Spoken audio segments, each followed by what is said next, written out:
I guess the first impact of trauma I ever witnessed was my mum being run over by a car. Yeah. And that changed my life forever. Sensitive topic, but how's your mum get ran over by a car? Is someone running her over or? One morning, we wake up to my old man saying, get the fuck up, get the fuck up. And so we jump up as kids and we all jump in the car, and it was a misty morning. Yeah. And this morning, all we could see down this hill was this line of light, like through the middle of the mist. You know, when someone goes through the mist, there's a line. Yeah, yeah. And as we get to the bottom of the hill, here's our mother, like 5 metres in front of the car, and because the ground was full of mist, my dad had tried to hit the brakes but run straight over her. Fuck.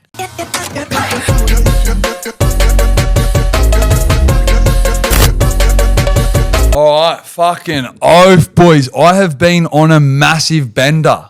I'm joking. I haven't been on a bender. I've been in Thailand. I've been in Sydney. I've been adventuring. We'll get into all that. Guys, welcome back to Project 23.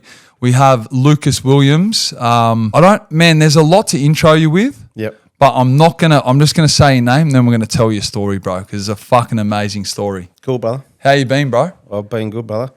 Been travelling across the country. You've come down from Darwin to do a workshop you were just saying off camera, so you were doing a workshop in Orange? Yeah, so I jumped on the plane last week from Darwin through to Orange. Yeah. Went over there and done a workshop for an AMS, which is an Aboriginal medical service. Okay. Where we delivered a trauma-informed workshop for 40 staff. Yeah, nice. And then back on the plane this morning, and then literally in the door, and here we are. Doing the podcast. Doing the podcast, bro. Are you, real quick, we've got Muzz. For anyone that knows, Muzz does TikTok lives and stuff like that. You do them as well. So he's your nephew. Yeah, he's my nephew. Is Muzz going to Darwin with you from this trip, or is he backing out? I just thought about that. Muzz is coming to Darwin Sunday night at 10 o'clock. Are you actually going? There you fucking go. I think he's coming. Okay.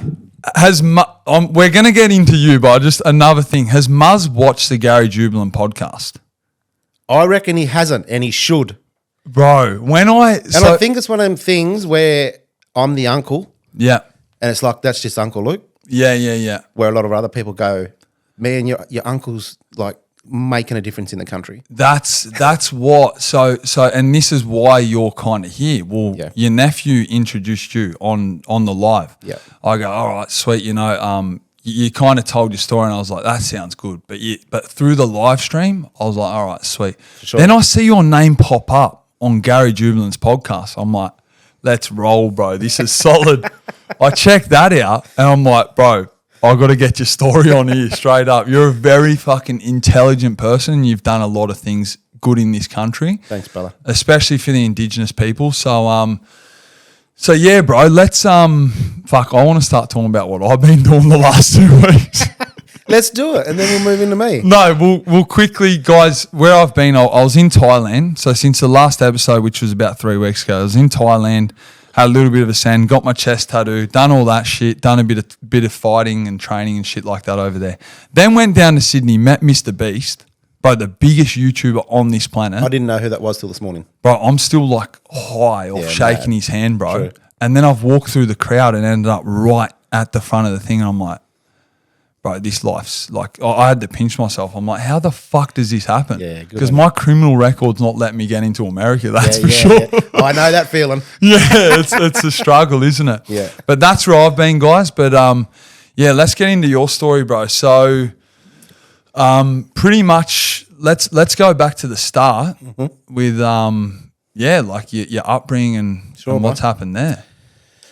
So I'm a Bundjalung man, actually from Tweed Heads, which is literally 15 minutes away. Yeah. So from the Midgeonville people there, and I'm a young Aboriginal boy that was taken from Tweed and moved to a country town called Casino. Yeah. And my father was from Sydney, grew up in the boys' homes. A lot of institutional abuse that he went through. My mother and her grandmother, so my grandmother from the stolen generation, and I was this young boy that grew up without trauma up until about the age of 7. And my mum and dad's stories then clashed. And I look at that like this big cocktail of trauma coming together. And that was then passed on over to me. And the first impact of trauma I ever witnessed was my mum being run over by a car. Yeah. And that changed my life forever. How's that? Are you saying, with your sensitive topic, but how's your mum get ran over by a car? Is someone running her over or? Yeah, so one morning we wake up to my old man saying, get the fuck up, get the fuck up. And so we jump up as kids and we all jump in the car and we go across this paddock, and it was a misty morning. And this morning all we could see down this hill was this line of light, like through the middle of the mist. You know, when someone goes through the mist, there's a line. Yeah, yeah. And we didn't know what was happening at this time. We were just thinking, fucking, we didn't know where we're going or what's going on. And as we get to the bottom of the hill, here's our mother like 5 metres in front of the car, and because the ground was full of mist, my dad had tried to hit the brakes but run straight over her. Fuck. And I remember that moment, until I was about 28, I'd forgot that moment. It just completely shut off. Yeah. So disassociation. And it wasn't until I was 28, 29 until I actually went back and remembered what had took place. And so it was the scariest experience of my life, to see your mother being run over by a car. Yeah. Did your mum pass away at this point? No, she survived. Okay, luckily. So that's at that time, that's what I thought, mum is dead. Yeah. She's under the car. Well,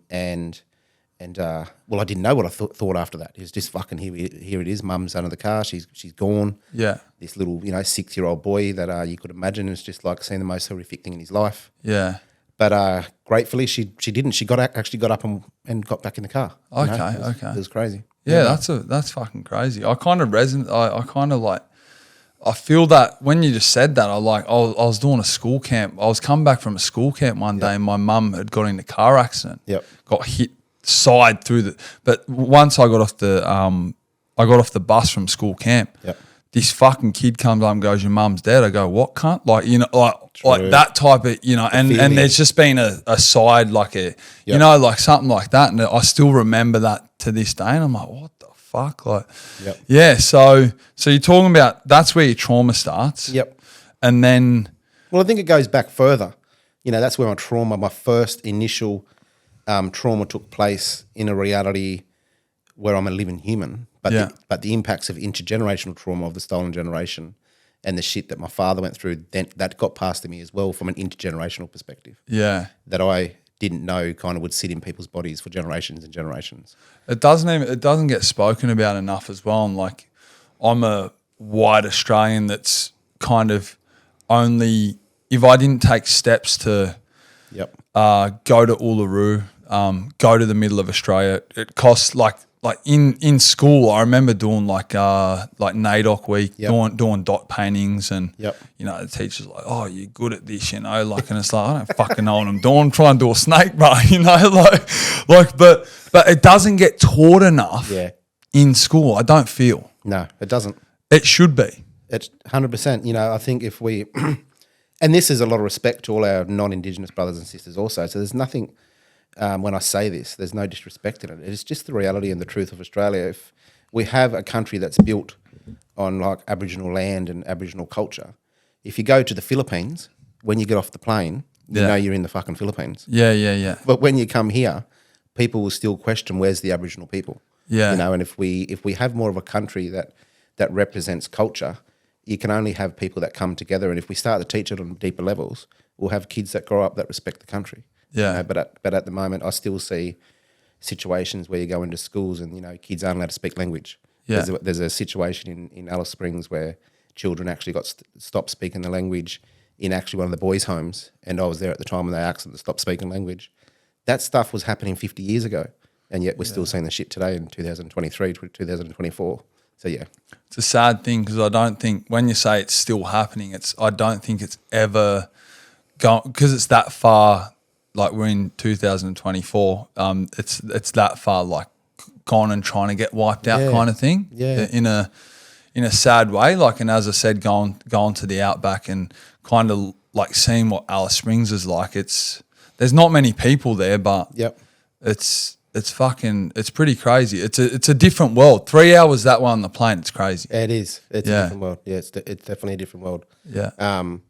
And I think, for people to be educated, I think people need to go on a journey to get educated. Yeah. If we can't just look up something online or something, we need to go and experience something. Yeah. And, one of those, the most best place to do that is to travel Australia and go and see things for people's, for their own eyes. Even to go to, so you can fly directly into Uluru, which is 5 hours away from Alice Springs, or I say to anyone that's going to the middle of Australia, Yep. go to Alice Springs first. Fly into there, it'll be cheaper. Hire a car. That's it. And drive down and do 130 because I seen the speed limit. I go 130 in the outback. Let's go, bro. It used to be open. Yeah? It used to be open. Oh, that'd be dangerous because I'd be fucking getting a yeah. sports car down that thing. Yeah, 2013 when I arrived, it was open. You could go whatever. Yeah. Yeah. But it's me and you sitting here and for people that haven't experienced that, it's like is that cool that I've kind of like I can kind of resonate with you as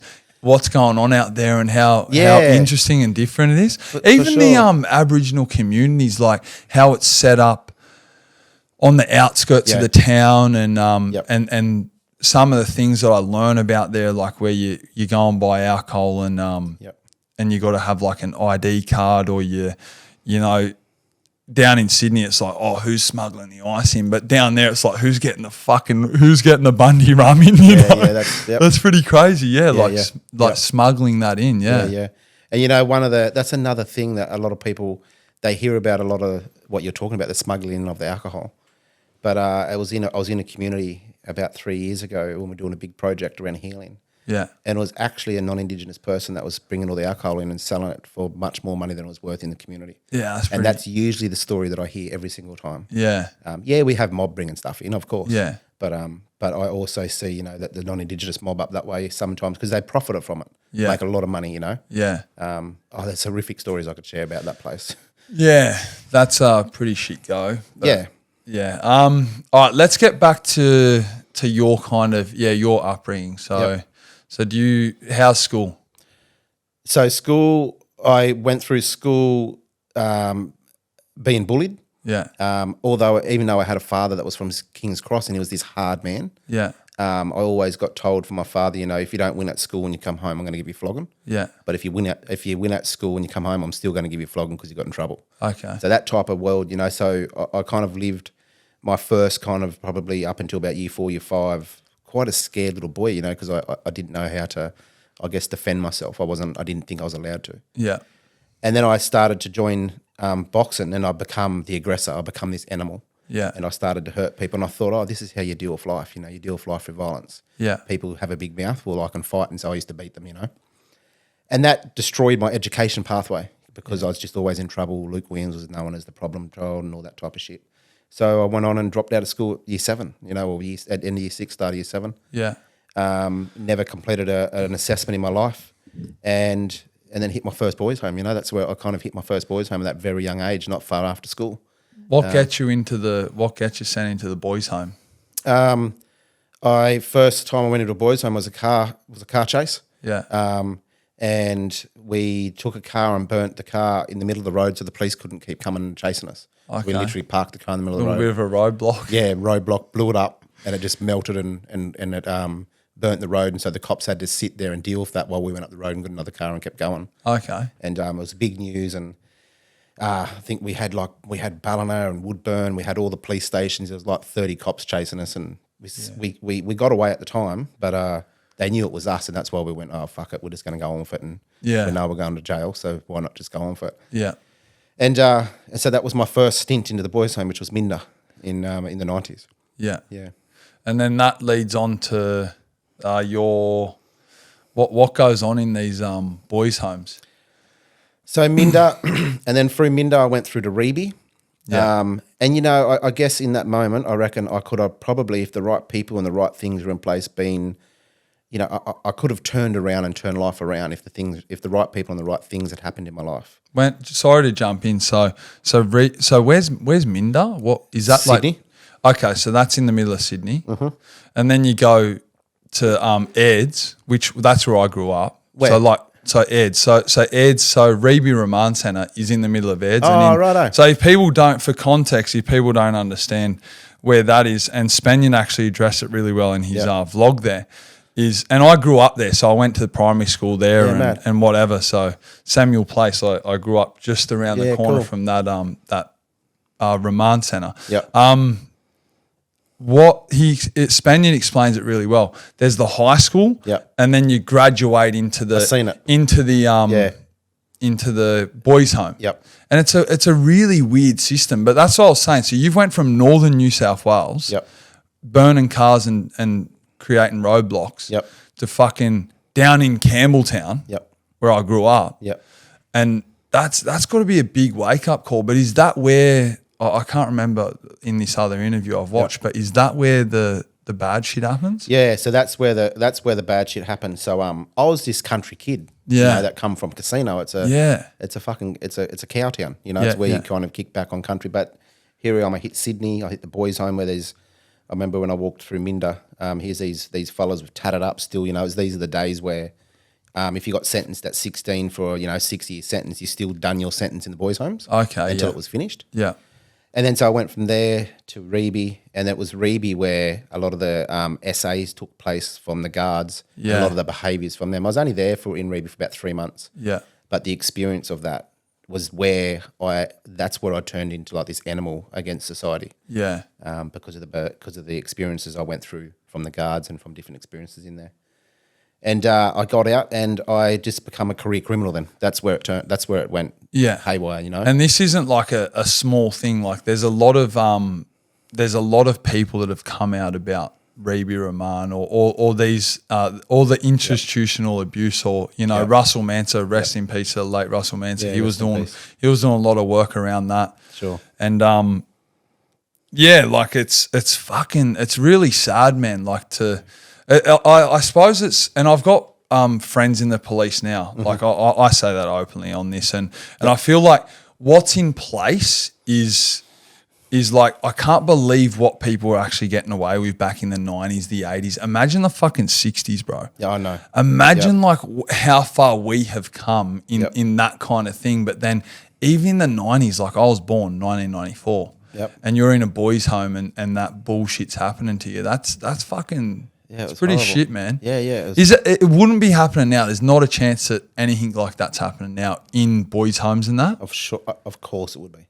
It would be still. I reckon it would be, 100%. Yeah. See, I've never been to a boys' home, but I just feel like it's really sad, and I want the viewers to understand. Yeah.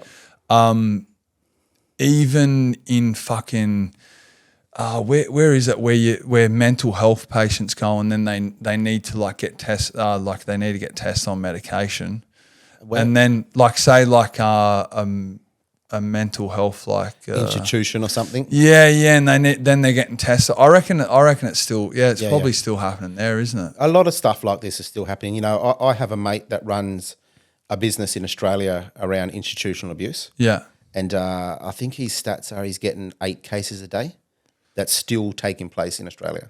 It's pretty sad because the people in power, are fucking dog shit. 100%. There's this power imbalance, and that's what makes the abuse even worse, because you have a power imbalance person that delivers abuse on you. Yeah. And so why would someone want to speak out? Because you would never believe that someone's going to believe you. Yeah. You know, because it's the system that's doing it to you. Yeah.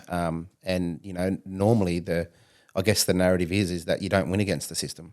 It takes a lot of work, and thanks to Brother Russell Manser and people like him, he's made it possible for people to start to talk about it. Yeah. So yeah, I'm keen to get his son on. I actually spoke to him yesterday, so I'm keen to get his son on and have a chat. So that'll be good. I've been watching his stuff. Yeah. Yeah. My wife for this podcast was that Russell was meant to be the first returning guest back the next week, and then he passed away. So I've said that on here before. So you do your boys' home thing. You didn't have so you were in there for 3 months? Yeah, then I went to another one, which was Acmina. Yeah. At, I don't know, 16, 17. That was a short-term one. Yeah. And then so that was my boys' home over then. Yeah, you know, okay. I kind of finished my boys' home. You jump out. What do you start doing? I jump out. I think I probably start to sell drugs. Entrepreneurship. Yeah, big time drug dealing. And I was kind of introduced into the drug world and into some heavy dudes, you know, that done drugs, you know, by the kind of the pounds and the kilos kind of stuff. Yeah. And you know, today I wish I never did, but that's just what it was back then. Yeah. And from that, I guess I learned a skill that I knew would make a lot of money. Like I own farms, I own cars, I own all this type of shit, but it wasn't with good money. Yeah. So I went into the drug world and I was, you know, selling drugs and reaping havoc on society. You know, that's the way I see it. Yeah. I was giving drugs to communities and, you know, people to mums and dads that had kids and when I look back on that, I just think that is a completely weak person to Yeah. do that to a family. You know, Yeah. I didn't give a fuck who I hurt. It was just a matter of how much money I could get in my bank or in my pocket, or how cool I could look to society to be a tough cunt. Yeah. And it never worked out well for me. Yeah. Did that lead you back to jail or? Not the drug dealing, but it definitely led me back to jail because then I started to use. As I used to use the needle, I used to use a needle myself back in the day. I've been clean for 13 years, but I used. Then I went into just petty crimes and stuff like that, right up into probably maybe 20. You know, in and out of some jail, Grafton, Glen Innes, Kempsey. So I was in and out of jails, and then I started hitting armed robs and stuff like that. Okay. And that's where I started to get some of my bigger time. Yeah. What happens? So there's a spot. There's there's something about you pulling on someone's hair or checking if they're undercover police or some shit. So yeah, are we skipping forward or but we can bounce. Or or selling. You said parents. Were you selling drugs to kids as well? Yeah. So like when I say kids, and I said it in my Like young teenagers and shit like that. Yeah. Yeah, teenagers. Yeah. And what I mean is that I know that the drugs I was selling to people, so I wasn't selling drugs to individual people. I was selling more high quality drugs to people that would sell drugs. Yeah. When you say drugs as well, are we talking ice, heroin? Speed. Okay. So speed. I used to manufacture speed back in the day. Okay. That was this funny story. I watched, the movie Blow. So I watched the best movie. I watched that when I was a kid, and I was like, "That's what I'm going to be." Yeah. I'm going to be Johnny Depp. Yeah. How fucking cool is that? It's either be Johnny Depp out of Blow or fucking Leonardo DiCaprio out of Catch Me If You Can.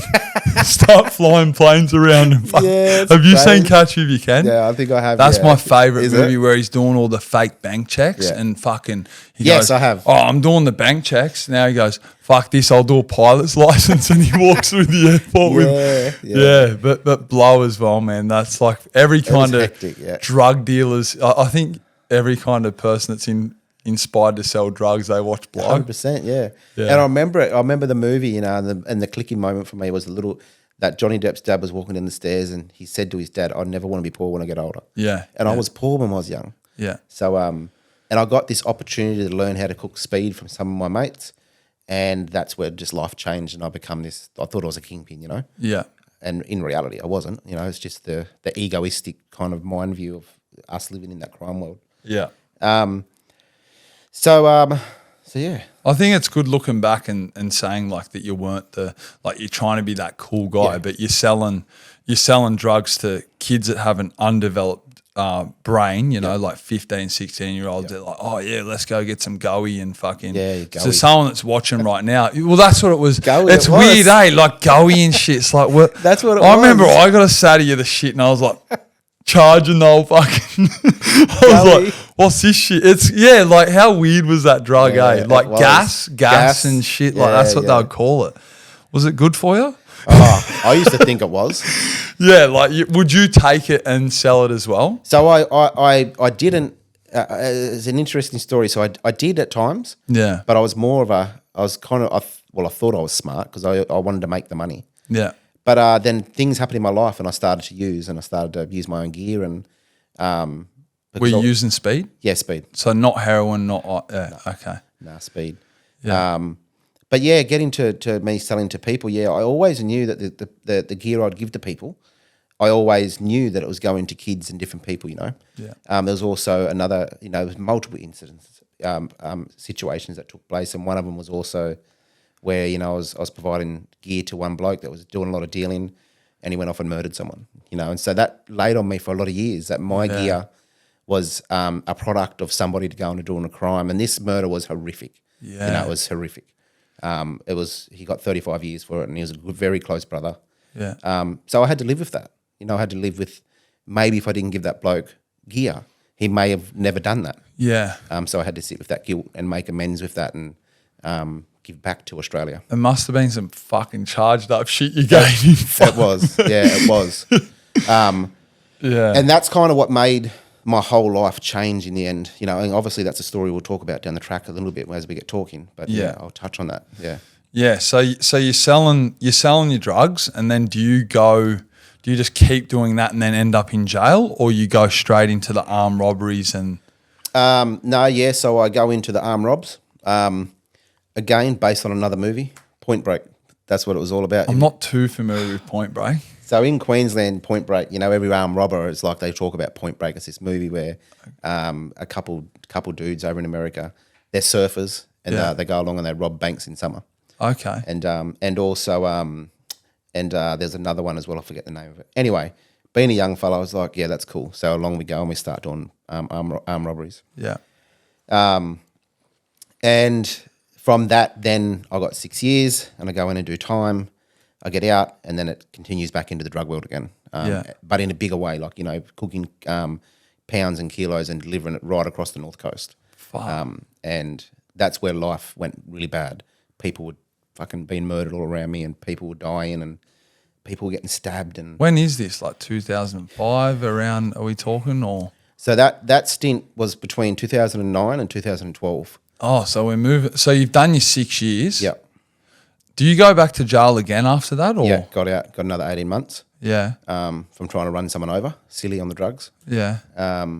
And because I was a nutcase, you know, I used to think that the law didn't matter to me. Yeah. And I know that a lot of our fellas think that, you know, but it really does. I had to learn how to live in society. Yeah. And so I went and done another 18 months and I got out and then I went on this big spree again, you know, and it's all because I wanted to get with a younger girl, as in like a girl that was about 2 years younger than me, and I thought she was beautiful and all this stuff, and so I picked up using, you know. Really? It's just, yeah, that's what it was.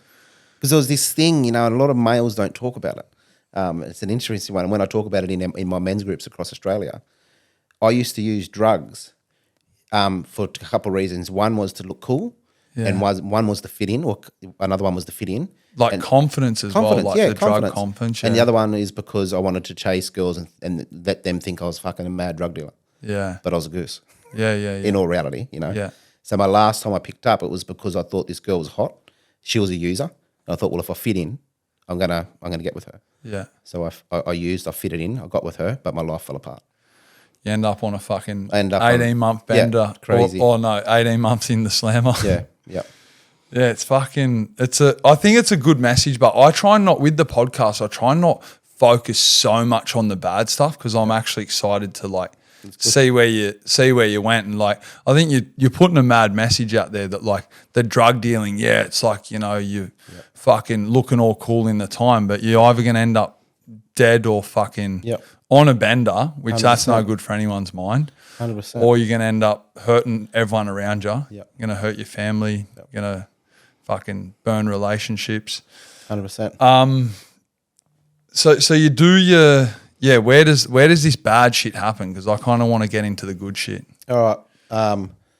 So look, I guess that's where the turning point happened. Just at that moment, 2011, I went into psychosis. Yeah. And I went into my family's home, and they kind of didn't want to know me. They didn't want to be around me.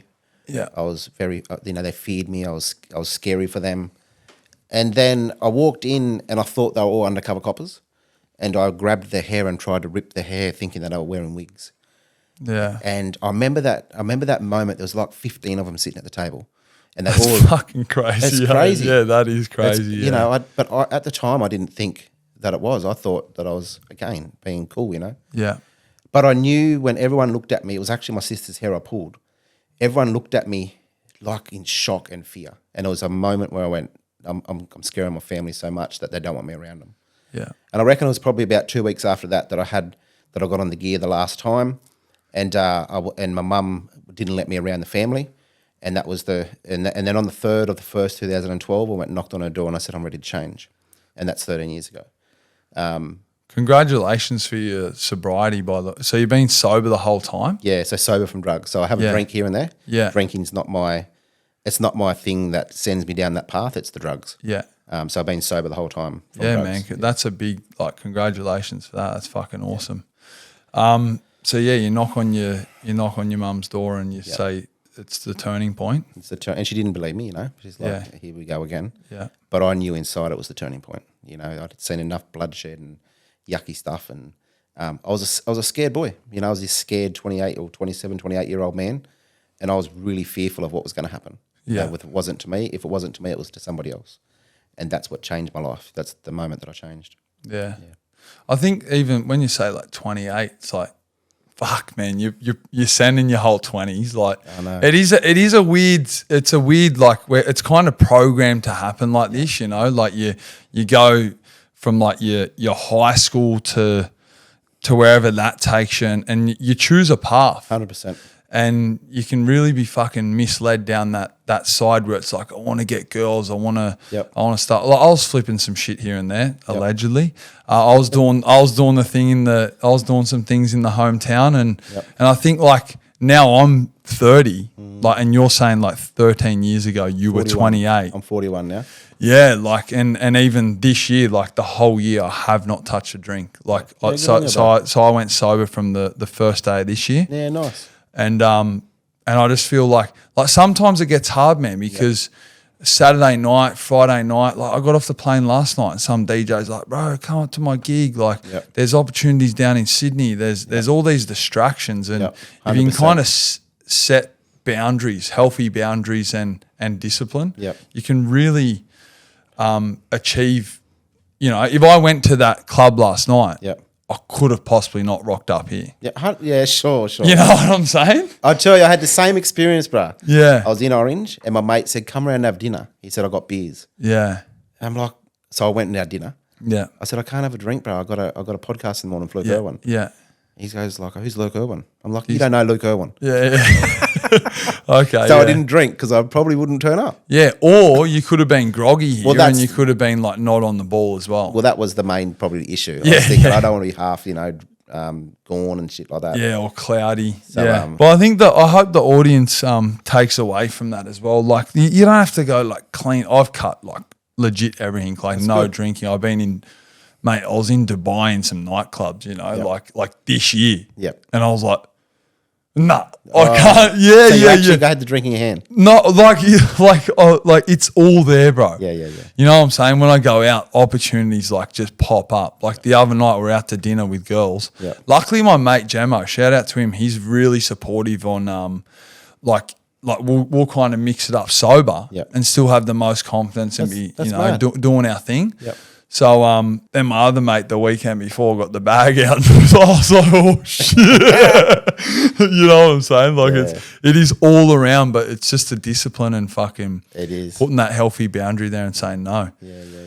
But one day I'll say 13 years as well. But I haven't been heavy on drugs, you know. Like I've never I know when it's out of control. Yeah, see, I didn't know that. I've had piles of coke on the like. Don't get me wrong, I fucking loved it. Like I don't hide it from my audience too, man. Like and I'm the same. No, I think it only gives people an insight into what that life could be like. Yeah. And people can then make a choice. If you're getting on coke last night and you rock up here, bro, you're anxious as fuck. Yeah, 100%. You might not come.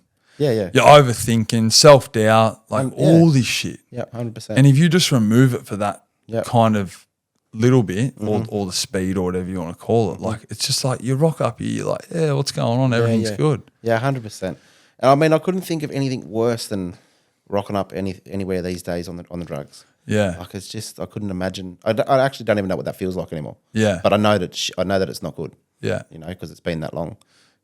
Life's too good, you know, like. Yeah. I'd rather snort a line of life. Yeah, 100%. Coke, you know? No, that's awesome. And I want that message to go to the people that are watching. Yeah. So where are we at now? So the 13 years sober. Yeah, so the 13 years sober.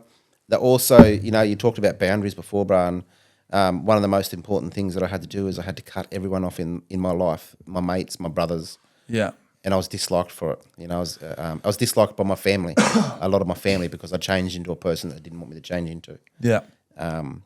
But I did. I changed and I went into this life that I'm living today, and still people sometimes don't like that. Yeah. You know, they're like, he thinks he's good, he thinks he's too good, or he thinks this or he thinks that, but that's what happens with change. Well, they're kind of programmed to stay at this certain level. 100%. And this is just the world. Like it's programmed to stay there. As soon as you go like that, everyone around you wants to kind of hit you back down, stay here. Yeah. And then even your business that we're going to get into as well. like they'd be like, oh, you know, like he's done this, and Yep. people don't accept change. No, 100%. But you've changed. 100%. You know, there's even like people still today, 13 years later, family still mock my business, but yet it's one of the best business around trauma-informed in Australia. Yeah. And I just think, you know, haven't you been watching me for 13 years do something good? No disrespect to your family, but that's not family. No, no, 100%, bro. That's exactly right. I got to say that. Like, Yeah. if someone is actually, and that's the healthy boundary. It's That's like, it. I'm sorry, man. Like, if you can't support what I'm doing, agree and with you, especially with what you're doing. Yep, 100%. So you choose. Did we move on from you knocking on your mum's door and saying this is it? The 1st to the 3rd, 2012. Was that the date? Yeah, no, we're there. I've removed all my mates out of my life. Yeah. And I mean brothers since kids, people I've done lots of jail with. Yeah. I just had to say I love you, but you can't be in my life at the moment. Yeah. Because I just couldn't have that temptation around me. And then I go on to start to get myself together, and then I start in the education world. Yeah. And I start and I go into a Cert 4 in drug and alcohol and butt on a TAFE. Yeah. And I failed my first assessment, you know. So that's, this is where like this gets fucking cool, because you're up until now, sorry to cut in again, but cool. up until now, you're kind of a dumb cunt. I am. Like the whole time, the whole time of your life, you're like, and I've been there as well. You're pretty much like, it's like your mum's going, yeah, Lucas, you're going to change. Like, oh, yeah, that's all right. good. That's it. Yeah. But you go and enroll yourself to, was it TAFE or uni? TAFE. Yeah. Cert 4, drug and alcohol. And I didn't know I was going to finish. I was Yeah. just like, I'm going to try and do something. Yeah. So Cert 4, drug and alcohol, took 12 months. And in amongst that 12 months, I got a job in an Aboriginal men's rehab. And that was the start of my career, you know, and I learnt in that kind of journey, in that first 12 months, that I wasn't a dumb cunt. Yeah. You know? I learned how to spell the.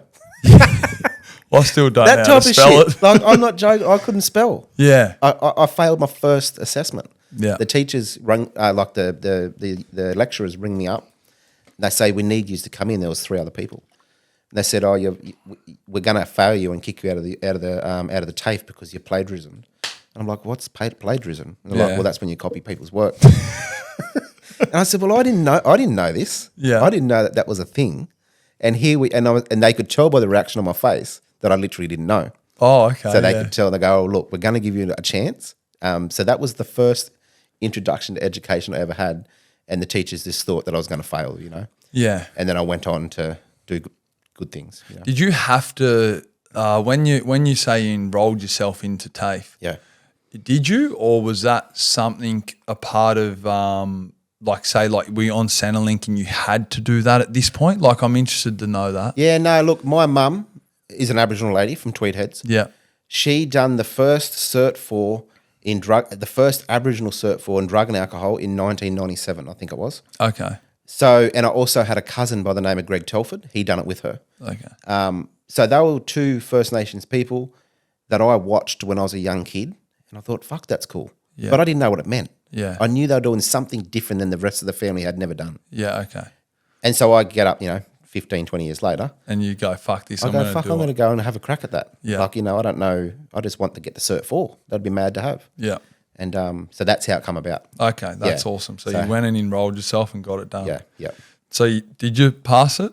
I passed. Yeah. I passed. Fucking I hell. passed 3 days a week. It was the best time of my life. Yeah. I got to meet people. I got to learn. I got to I learned how to write. Yeah. I still don't know how to write, but I learned how to write. Yeah. And I passed. Yeah, I passed. And in that TAFE, there was this sign that got put up in the cafeteria, and it said stepping stones. And the sign had all these stones to a PhD. And so my mission at that point was I wanted to keep going. Yeah. And I wanted to do amazing things across the country. And I didn't know what that would look like, but that was my mind. I had big dreams, Yeah.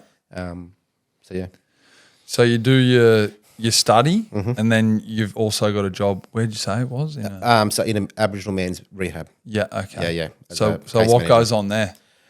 So that's where I kind of went into this rehab, and I started to tell my story. I was like fucking 6 months clean. Yeah. I was walking into this room of 20 men, hard crims. I just finished doing all my time, and I'd walk in and I'd tell my story, and I'd feel scared as shit. Yeah. Because I was telling the story to these, a lot of men that also know me, And they're like, this bloke's full of shit, you know, he hasn't changed. Yeah, I could imagine that. You could imagine, you know, I knew all the fellas and they're like, you know, but they why the fuck's he up there talking to us kind of thing? Sit the fuck down. You're meant to be listening with us. He was only in jail in Kempsey with us last year doing 18 months. What's he in here for? Oh, yeah, wow. So it was one of them kind of things. And but anyway, I slogged it out, you know, and I remember I'd walk into the brothers and I'd say, look, brothers, I'm 6 months clean, or, you know, I'm 8 months clean, but this is the life I want to live, and I'm hoping that I can help you fellas. And the brothers just gave me a lot of respect, you know, because they wanted the same. Yeah. So so I stayed there for like, I don't know, 12 months in that rehab, and then I kind of went, and after I finished that Cert 4, I went in and then done a diploma in drug and alcohol again. Yeah. So I just kept going. Yeah.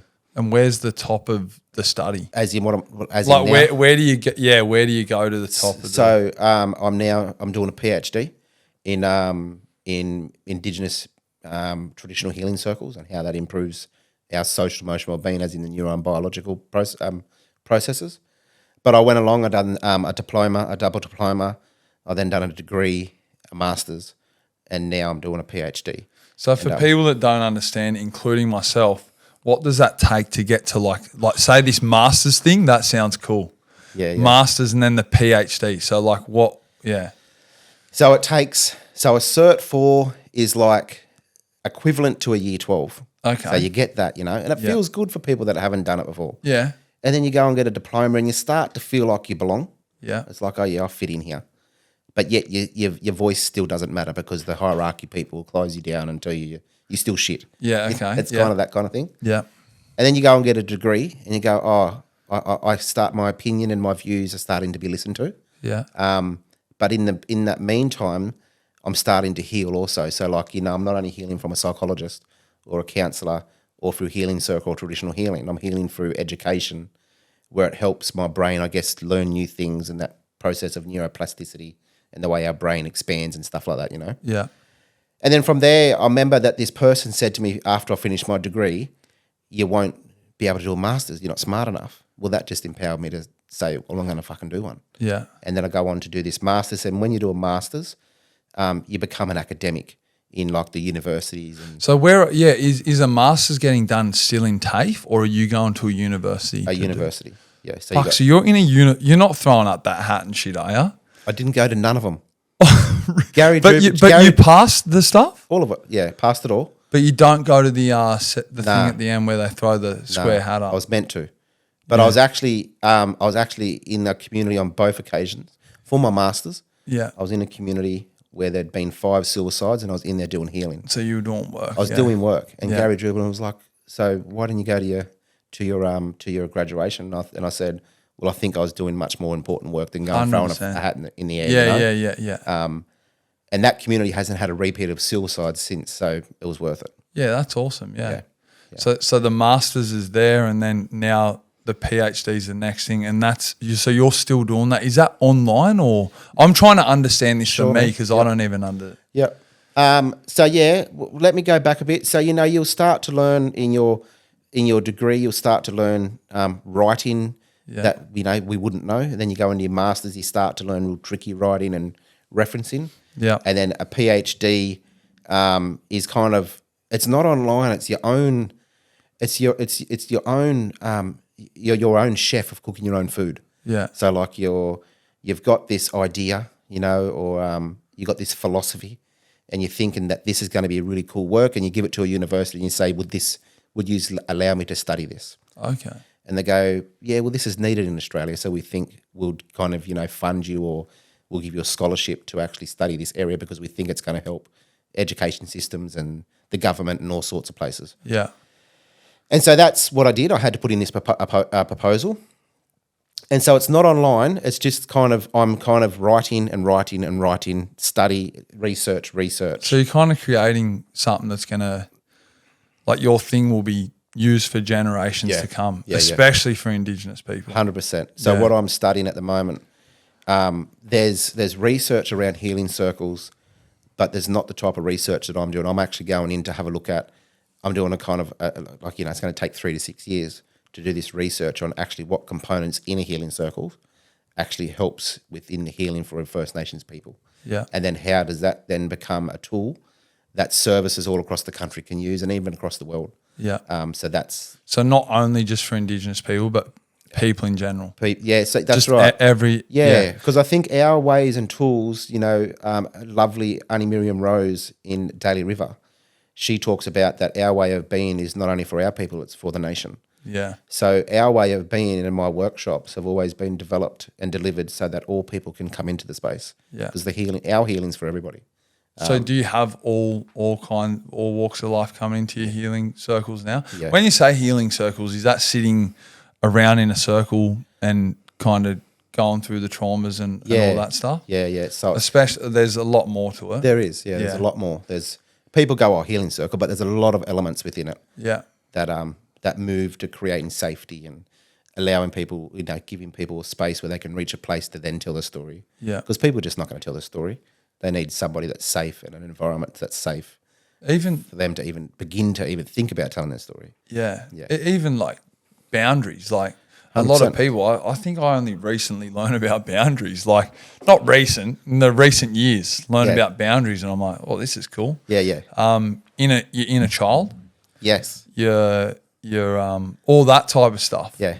100%. It's cool to, I think, I want to actually come and check out one of these things if you feel it's suitable for me to come to one of them and sit there and try and like learn and understand, man, I'll definitely come and check that out. For sure. Because that whole I'll take you one time if you'd like into like the top end or Alice Springs, and you can come for a journey. Yeah. I reckon that'd be cool to be a part of and try and because I'm continuing to try and understand myself, you know, like even when you say like you're in a child, people are like, the fuck's that? It's like if you like it's this lady, my therapist back, like my old therapist, she gave me this book and it's like this thing. It's like I can't remember exactly what I could pull it out on my phone, but the inner child and then the person that's acting better than, less than, and all these columns, and I'm like, the fuck, that's me, that's not me, and I need to work on this to get to a functional adult kind of thing. And small things like I couldn't imagine what you've learned, but I just looked at this book and I go, fuck yeah, I need to learn heaps. No, look, I think that we all need to learn about our inner. If someone said to me 10, 15 years ago, you need to do some work on your inner child, I would have told them to fuck off. No way in the world I would believe we had an inner child. But today, I'm one of the biggest advocates. I advocate for that on a large degree because if we can heal our inner child, we can then start to be responsible adults. And we can't be responsible adults because our inner child still hurt. So we need to do the work on it. And I don't care how old you are, how hard someone thinks they are.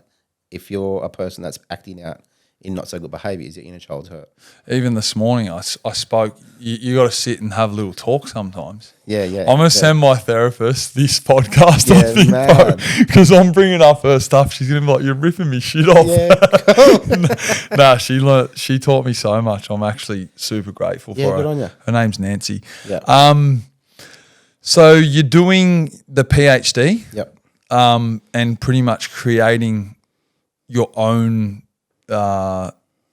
whatever you're doing, it sounds like you're creating, like you're innovating, it's awesome stuff. And I am. So like I also developed my own organisation and programs about 10 years ago.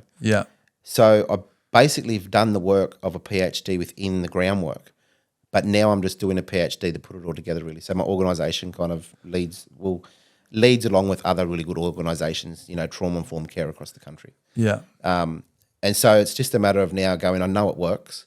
It's best practice. It's been kind of given the tick. I now want to bring it all together so it can be used as proper evidence across the world, Weird question, but like when you say you're putting this forward to universities, like do you just rock up at fucking Campbelltown University or like what do you do? Like do you got to email certain people? Or? No, look, I think, so my program at the moment, I think that's the worst thing that people do. They want to push their product. And in my world anyway, in the kind of trauma-informed world. I think universities and people that see quality work being delivered, they'll make a decision whether they want to use that or not. So they're kind of reaching out to you. Yeah, that's right. So I've never had to I've never promoted my work. And I'm booked out 2 years in advance. Yeah. And so I'm always needing new workers to come on and deliver work, because I just I do I don't know, I call it God's work or ancestors' work. Yeah. People see that that's meaningful. Organisations, universities, governments, whoever, and they reach out and say, we want to be part of that. Yeah. And that's how things come about. How do you feel that social media is kind of, because I know, wait, what camera are you filming on? Firstly, Samsung. Well, I'm DJI Okay, it's a DJI something. and Sony. Okay. Is it good? Okay. Yeah, it stands out. Like he looks at me straight away. Lucas looks at me because we love our camera talk. Yeah. And your videos, I'm like, what are you using for that? We'll talk after, but I think they're fucking put together really well. And for someone that probably didn't know what they were doing. I didn't. And then for me to be kind of like, yeah, you've worked that out pretty well. I worked it out in 3 weeks. Yeah, okay. Your content quickly changed. Yeah, it did. See, I fucking seen it. I was like, good work. Yeah, okay. I actually flicked through my content on the plane this morning. Yeah. And my followers are going up pretty quick too, Yeah. I mean, don't get me wrong. I'm not bloody. I haven't got hundreds of thousands of followers. I'm only kind of new. Yeah. To the social media kind of process. I'll tell you now, bro. You're gonna blow up. Yeah. I think everyone keeps telling me 6 months, 3 months, whatever it is. Yeah. Something will catch. Whatever you're doing, man. Especially with what I've seen, I'm like, yeah, you're fucking going to the top. Yeah, man. Yeah. So I was watching my videos and I was scrolling through my socials yesterday, and I seen where they changed. Yeah. And I went, because I was trying to get better. And I was like, I'm fucking sick of this. Yeah. And so I just wanted to get better and better anyway. So. I see this one pop up and I'm like, man's got professional cameraman out of here. What the fuck's going on? I'm like, hold on, wait. Because I know about I actually own that camera, but and I'm like, okay, how the fuck's he I got the same one. Yeah, okay, yeah. So I kind of picked it, but I'm like, surely he ain't getting that camera. Surely, who the fuck's... Yeah. Anyway, I love content creation and all this stuff. Yeah. So... Where are we going now? Because I'm... So, look, also... PhD's... PhD. Yeah. I've developed a best practice program and also my own name across Australia. So, Lukas Williams Leadership Inside Out. Yeah. And also... What's that again? Sorry, say it. So, Lukas Williams Leadership Inside Out. Yeah. And then I have a program by the name of Ghana Healing. Okay. And Ghana Healing is a best practice First Nations trauma-informed program that's done in Healing Circle. And then the Lukas Williams Leadership Inside Out is all about leading from the inside out, which means fixing the inner child to become the best version of yourself. Oh, so it's proper from the inner child to that. Inside out. Yeah, okay. Because we can never lead if we don't deal with the shit inside. Yeah. It will always keep us down and back. So you're like a therapist? Well, I don't know. Something along them lines, man. Yeah, I reckon, I think I'm just, I think, I don't class myself as that. Yeah. Even with all the quals and that, we're only just saying... I just went and done a big workshop with a primary health service in Orange a couple of days ago, and it was a beautiful process. And it wasn't until the end to kind of just told them my degrees and stuff like that. And people get quite shocked with that because I don't like to go along and kind of be egotistic and tell people about the stuff that I have. Yeah. Because I think humans just in general connect. And if you can be a good human and connect, you don't have to be a beautiful therapist or whatever. It's just a matter of understanding the other person you're sitting with. Yeah. But people do say, maybe a therapist or a counsellor or a healer or something. I don't know which one I'd kind of sit myself in. I don't know. I'm Lukas Williams. Yeah. What do you kind of in these communities, man?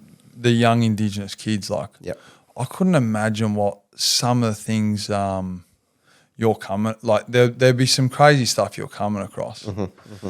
Is there kids that have stuck what's your best kind of story, or I know they're all great stories, but has one come in next to you and you talk to him every day, or a young lady or a young does any of them stand out like that, or are you just doing your sessions and...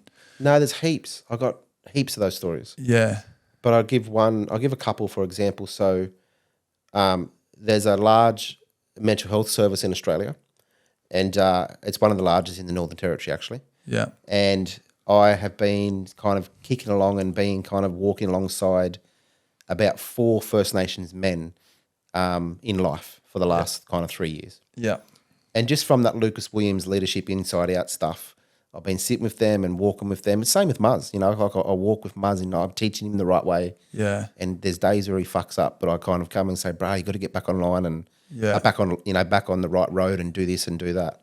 Anyway, those 4 people now all work in the largest mental health service in the Northern Territory, and they're now doing really good things across the top end in all the communities.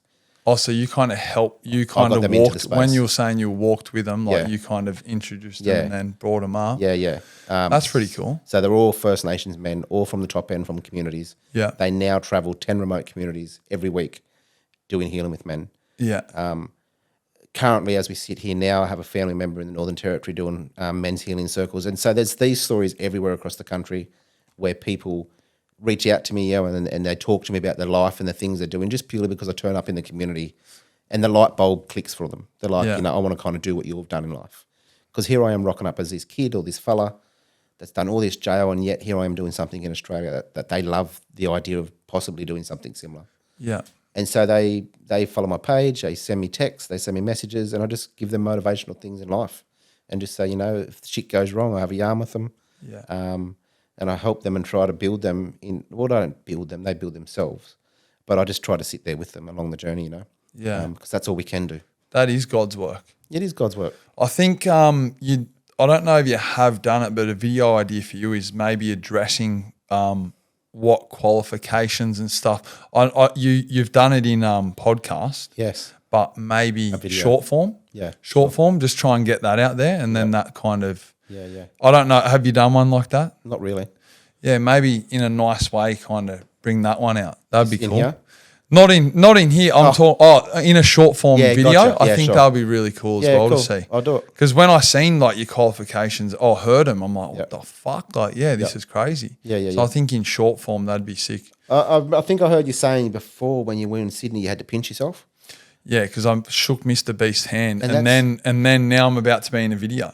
Yeah, mad. Like it's fucking. I was in the best spot. Like, it was. Yeah. Yeah, awesome. Yeah. Well, I get that in my life sometimes. Yeah. Where people go, oh, are you doing a PhD? And so the moments where I go, oh, well, I am doing a PhD, or I've done all this. Like I've led the Kumanjaya Walker case in Australia. You know, my organisation. I was going to ask about. I was definitely going to ask. We're going to go into that actually. Yeah. Sure. Yeah. Yeah. And so there's moments where I kick back on the lounge and I'm just a dude at home with my kids and my family.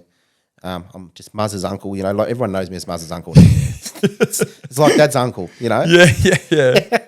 And so there's this Muzz moment. is out of control online. Yeah, I know, It's like, you don't know what you're going to get from him one day. It's either, Muzz is chilling or fucking, But I know this, right? I know from the person I used to be and what I see Muzz and what he does online at times. He's going to do good shit, you know. Yeah, I'm going to make sure that he gets there. Yeah. And he's going to fall over along the way. We all do. And we all do. But I'm going to make sure he's going to make a good place, you know. Yeah. And all the cheerers that are cheering him on there, I hope they're standing around to watch that happen. Well, I'm excited to see the whole Darwin move. That's what I said at the start. Like, I think, like, and especially I see Muzz is sitting here, by the way. We all know that. Like, I'm not trying to. I see Muzz as. I'm 30 and I'm not trying to say like the little bro him or anything like that. Yeah. But I did react sometimes like Muzz. Yeah. Like in life. And I think like hearing him going up to Darwin with you. Yeah. And like with what you've just told the whole audience and then other podcasts I've heard, I'm like, man, like, imagine Muzz like getting into the communities. I've been telling him that for years. And influencing the younger people. And what I was about to ask you before is like, the young Indigenous fellas out at Alice Springs in their VT Commodores, like cruising out the window, bro. No, like they're legit. Like the police stand there and they can't do anything. And then it just as soon as it gets like a little bit night, it just gets active in that town. It does. What's going to change or what needs to happen for like that to like change, like to be a safe place, or is that just life out there? Like it's not my place to say, but I want to understand it.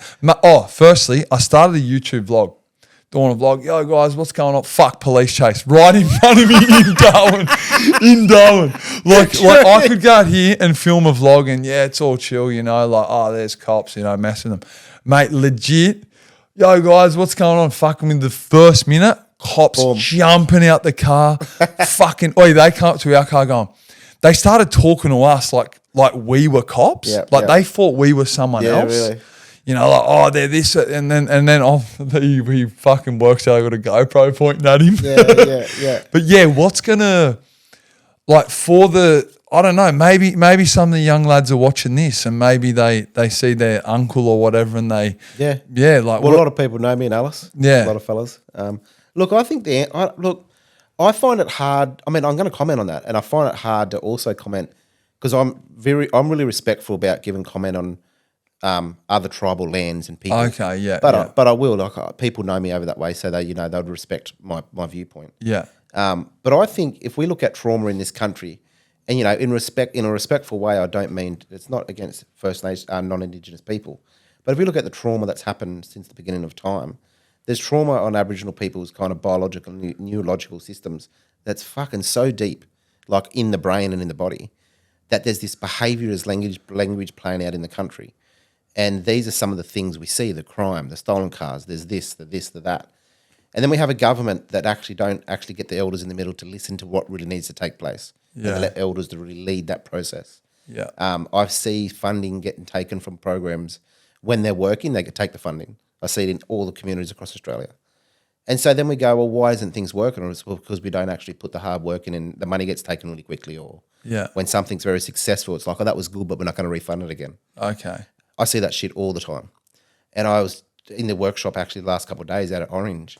And one of the most, the deepest things even out that way is that people are scared that the funding is going to get taken away from really powerful men's groups and stuff like that. Because if it gets taken away, these men go back to doing stuff that they don't really want to go back to. Yeah. But they are just led to that life again. So it's a whole combination of things. It's trauma. It's programs being taken. It's, the dominant system, the dominant system that also hurt me. Yeah. This system where I was in a boys' home and, sexually assaulted and basically tortured, and yet I'm put on the street and said to survive. Yeah. And when I don't survive and I play up, I'm a bad person. Yeah, gotcha. And it's like, well, hang on, the system fucking hurt me. Yeah. And they're not willing to take responsibility. And I think that's a lot of the case for a lot of people, not just Aboriginal people. This shit also happens for, some of our brothers and sisters that are non-Indigenous in jail that are going for the systems, and they're still classed as the problem people. But yet there's a lot of shit that happened to them. Example, Brother Russell Manser. Yeah. He went through institutional abuse, and he spent a life in jail. So it happens to a lot of people. I think for First Nations people, though, our voices aren't listened deep enough. Yeah. And if we have a country that starts to do that better, well, then we're going to have a generation that starts to change. Yeah. It'll all, hopefully, like, it just gets better and better, or tries to. I don't know if it's getting better. Is it? Can I ask you that? Your work's getting better. What you're doing is getting better. Yeah, but for the Indigenous people, well, the trauma's never stopped. This is where we lead into. Yeah, we lead into the Zachary Rolfe. That's right. Shooting the young lad. Yeah. I be careful on how I don't know what I can say. Yeah, but, sure. I'll speak. I learnt. So what I learnt is I seen. And I'm not against the police. Yep. I'm not against, like, I just want to understand this, right? Yep. So he was, what my understanding is, and what I've watched is, he was wanted on a warrant or something, and then he's agreed that he's going to come into the police station, get arrested the next day or something like that. Yep. He's planned it well. Like, say if you get a call off the cops on Friday, don't get arrested on Saturday or Friday because the court's not till Monday. Yep. But this is a whole different thing. Yep. Like, then I hear that the police have, like, travelled like an hour. Yep. Heavily armed police have travelled an hour. Mm-hmm. Body worn's turned off and shit like that. Yep. And then a young Indigenous lad got murdered. Yep. So, like, this is what I'm saying. Like, the trauma I went into Alice Springs and that's all I heard about. Sure. And that's all you hear about, still today. And rightly so, like, I turned up into community, and I've, just so people know, I've spoke to the family. They know that I'm doing some podcasts connected to this. And that's okay to talk about and they've gave me, and I'll talk with the areas they said I'm allowed to talk about. Is it all right with what I've just said? Well, I think you've talked public knowledge. Yeah. So it's That's what I've understood. You've just talked Yeah. public knowledge. Yeah. And I'm going to talk family knowledge that I've been given approval to talk about. Yeah. So there'll be things I won't talk about out of respect for family. Yeah. Because it's not my story, but I do have the right to talk about some things. Yeah. So I turned up the second day after Coolman J got shot. I got a phone call. And anyway, I turned up and we took some old men out on country and some young fellas. And the threat was real. You know, like when I say the trauma has never stopped, I turn up there and, you know, you got young people, young men and old men that are literally rode if they're going to be next in the firing line. Yeah. And we got to remember that this is in a community 300 kilometres from Alice Springs, where one of the last massacres took place in 1919, which is 100 years ago, which is called Coniston Massacre. Okay, yeah. Where the police come in and slaughtered the men, women and children, which is literally in the same community. Yeah. And then 100 years later, we have a police officer come in and shoot a young person. So when I say that the trauma has never stopped, we have to understand it from the perspective of the community, is that this threat's still here. And then so we've got people kind of worried and scared, and, you know, these young people worried if they're going to be next. And when I turned up, you could feel it. You know, it was intense. Yeah. And so what we did is we sat there for 3 years, basically doing healing at the exact same spot where he was shot. Yeah. And we sat there and we made sense of the story, even though there is no sense to the story because it should have never happened. But what we done is we tried to, I guess, come together and just start to try and heal to some degree. But the pain's real; it's there, and I think it'll always be there because justice has never been done. Yeah. And if we look at Australia at the moment, so from 1788 till today, there's never been a conviction against the Aboriginal person's death in this country. And I just look at that. Has there really? Never been a conviction. What? So like deaths in custody and stuff like that, it's Never. all... Never. Really? Yeah. So that tells us a lot about the statistics. And if we look at it from that viewpoint, that's nearly impossible for that to happen. Like, you know, you see all the deaths in custody, you see the people that have been shot. There's never been a conviction against a police officer or a law or kind of a law enforcement within Australia in the time from 1788 to today. Yeah. And so when will we ever see one? You know, when will justice ever be done? I don't know the answer to that. But what I do know is that the trauma will continue into something different changes in Australia. And what the young, I got to say this as well with what I've said. So did he have a knife or something, or? That's what the news says. Okay. But the thing, what I seen, Yep. like what I've understood, that heavily armed police have drove 300 kilometres. If you're doing 130 clicks, you're getting in there 2.5 hours. Yeah. There's a lot of thinking time, Yep. and there was not like commands to do what happened. No, that's right. Yeah. It's a very fucking And there's evidence. weird situation. Yeah, it's not a good, There's a lot of evidence about them being actually asked not to go and do that. Yeah. There's a lot of evidence about Yeah, that. yeah. And so there's another thing. So there's the evidence there not to go do that, but yet there's no conviction. Yeah. So that's another thing that blows my mind away, you know. So yeah, it's crazy. Very sad story. But my main thing was not so much of the story, because the story of that story I feel is like the community story. Yeah. And not so much for me to talk about. But what was important for me to talk about, I guess, and us to do is to do the Ghana healing process, which was bring people together. Yeah. And on my webpage, people will see in my Ghana healing part that there's a photo of Hamilton Morris, and he was the lead actor out of Sweet Country. Have you watched that movie? Haven't seen it. It's an amazing Australian icon movie. So he was part of the process out there, you know, and I just put him up on my webpage because of how beautiful that process was out there. Yeah. I remember we went to the jail on the day of the verdict. So we go into the jail, we sit with 700 prisoners in that day. We'd done healing circles with all of them. The day of what? The day of the verdict of Ralph. Yeah, okay. The day that the verdict came out, whether they're guilty or not guilty. Yeah, yeah. So that day, we were actually in the Alice Springs prison. Oh, okay. And we sat with every single prisoner. There were 740 prisoners, I think it was. And we'd done Ghana healing processes and talks and different things like that. And I remember that we were walking out the gate at about 3:00. And I'd just spent 6 weeks straight on country with the elders. and the community. And I got a bloke whispered in my ear, one of the guards. He goes, "I just want to let you know that the verdict is a not guilty." And I went, "Oh fuck! How am I going to tell these?" I'm with like 6 uncles, from Yundamu. Yeah. And I knew it was going to hurt. I knew it was going to hurt when I said something. Anyway, so we're walking out with really high hope and, beautiful day. We'd done a good job. And because we wanted to go there just to let the men know, no matter what happens with the verdict, stay calm. Just stay calm and just bring love. Don't start a riot. Don't start a riot. Yeah. And so we walk out, we get to the car, and I go, "Uncles, I've got to tell you something. It was a not guilty." And the whole it just wrecked the afternoon. Yeah. It was fucking sad because I felt like, I just felt the sadness. We went to a motel room and there was a bunch of us, there was 20 of us, and everyone just broke down and started crying. And we just sat there for the night just talking, coming together, thinking about the healing we'd done for the last 6 weeks. Yeah.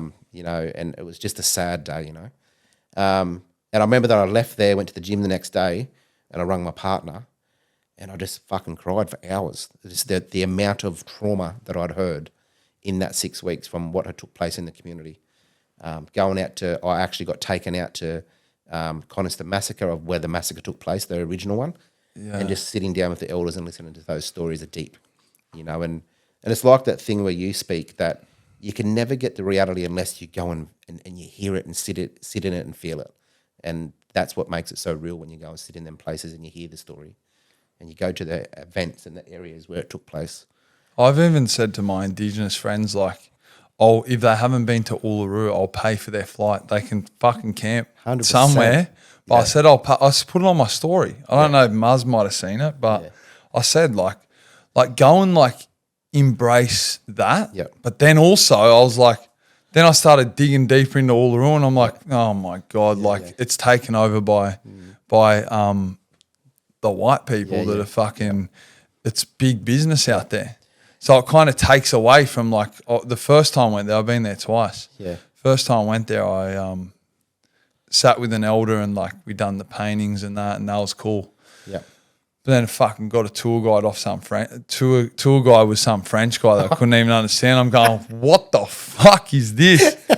Then if you ever head that way, let me know. I'll hook you up with local mine. No, I want to do I'll do it again, but local. I love learning about that stuff. Yeah. I drove all through that outback, and I was like, wow. And then learning who owns that. I looked into who owns it. Yeah. Then I also looked into, I expose everything. So they got Fijians that come in and they try and make it an Indigenous experience, but they're Fijian people. Yeah, true. Fuck that. You know what I'm saying? That's bullshit. That's shit. Yeah. With that Zach Rolfe thing and whatever as well, I seen two sides. I seen a media coverage where it was favoured him. Yeah. And then I seen the under investigation. Yeah. It's a TV media investigation, but they've done a really good job, I think, of it. I'll say that. And it shows police just don't get to go and just shoot someone. There's no way they're just allowed to do that. No, that's and right. there was so many crossed over things. Yep. And I'll stand there and what I've understood from that, it doesn't look good, man. It's very sad. No, it's not good. And I guess also to even add, in my journey of being through recovery, I've also met a lot of good police, and a lot of good law enforcement and so on, Yeah. And so as all humans, is that I know that everyone is not like that, and it's just unfortunate that took place. But something needs to change in that system because it continues to happen. Yeah. And if it doesn't change, it will continue. And I guess I want to end with on that part with I don't know if people know, but there's a Facebook page called Justice for Walker, and get behind it and go and support them. His cousins are there, and they're pushing a positive message. They're very positive, and they just want support behind them. In this story. Yeah. Yeah, no, that's a good one. Also, to the police, don't. I feel like don't get complacent in their roles.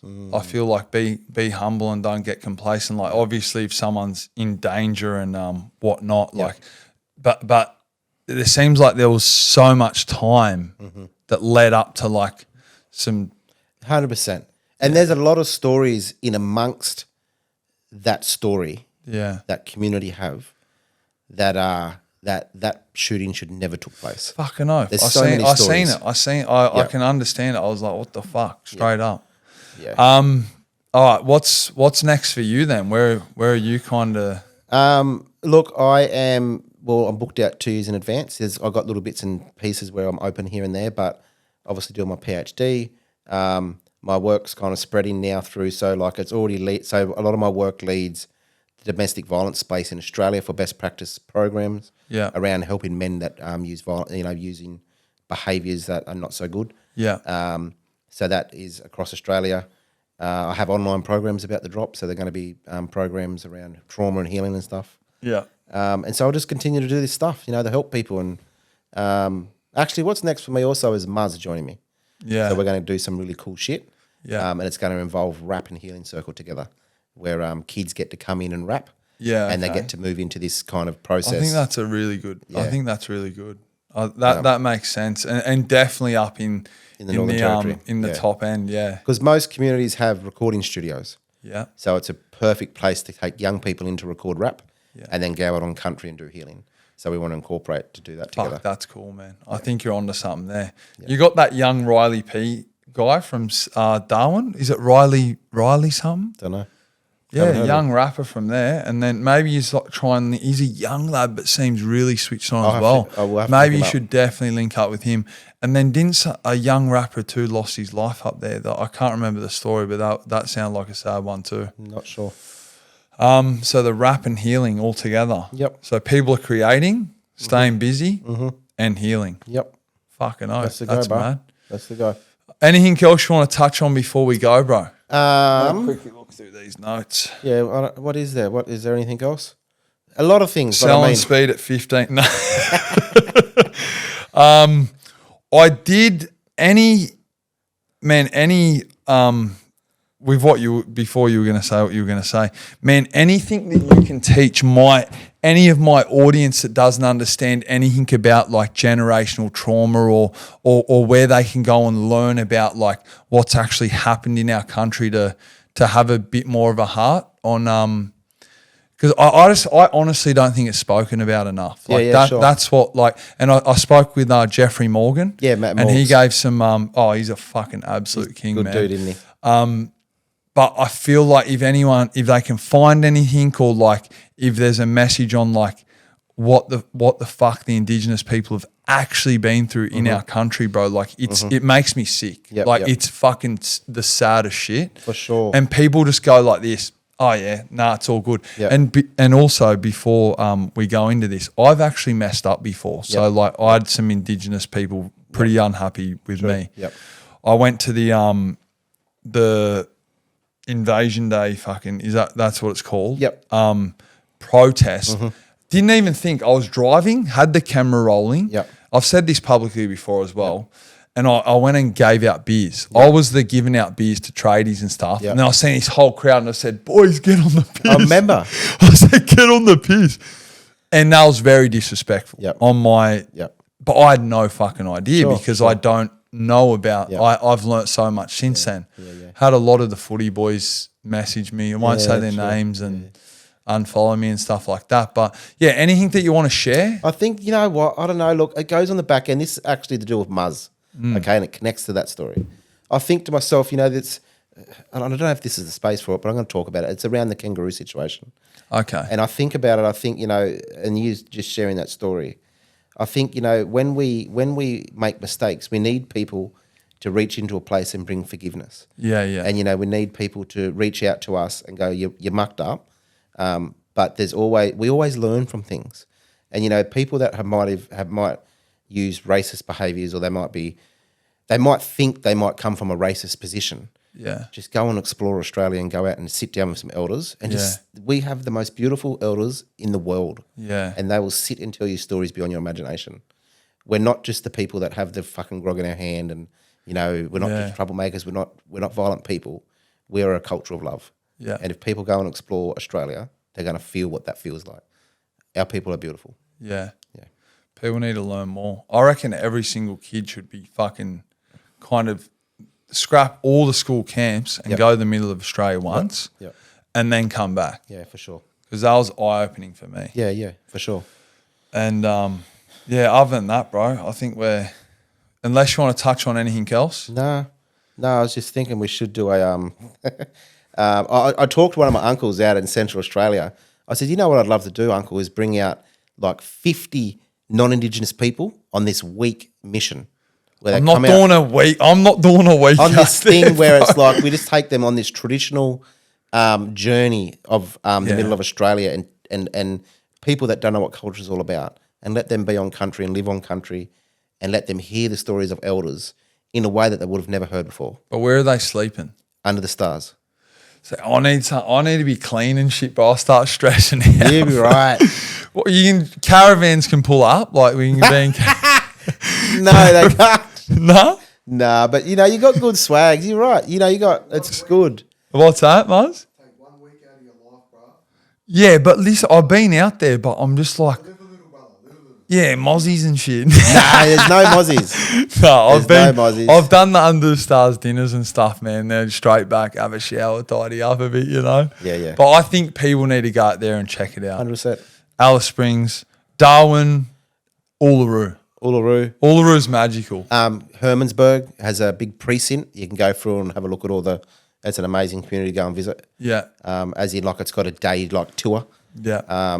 There's also a tour at Tweed Heads, which is called Curry Country. It's a tour through my country, and one of our beautiful ladies there on country will take you through. It's a boat tour.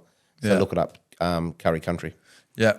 What's your social medias for anyone? Social is, Lukas Williams Leadership Inside Out is my Facebook. Yeah. And Uncle is my TikTok one that everyone knows about now. It's Uncle. Yeah, I see. And then my Insta is Lukas Williams 83, and I've also got LinkedIn, which is Lukas Williams. Yeah, easy done, bro. Webpage is lucaswilliams.com.au. Bro, thanks so much for coming on. I greatly appreciate you, bro. That was a mad chat. Cool, bro. No Thanks, problem. bro. Thanks, bro.